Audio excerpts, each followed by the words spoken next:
संत तुकाराम या प्रभातच्या चित्रपटाची मराठी चित्रपटाची जगातील 3 सर्वोत्कृष्ट चित्रपटांपैकी एक म्हणून आजच्याच दिवशी म्हणजे 9 सप्टेंबर रोजी 1937 या वर्षी व्हेनिस फिल्म फेस्टिवलमध्ये निवड करण्यात आली। जागतिक पातळीवर जगद्गुरू तुकारामांना मान आहेच, पण चित्रपटांच्या माध्यमातून सुद्धा हा मान अशा रीतीनं मोठा ठरला।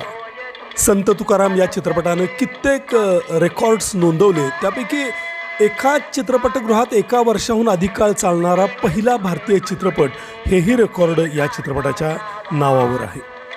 विष्णुपंत पागनीस यांनी साकारलेले तुकोबा अत्यंत लोकप्रिय झाले आणि पागनीस स्वतः आमूलाग्र बदलून गेले की आयुष्यामध्ये पुन्हा ते कधी व्यसनांच्याही वाटे गेले नाहीत। या चित्रपटाचे दिग्दर्शन विष्णुपंत दामले आणि शेख फत्तेलाल यांनी केलं होतं।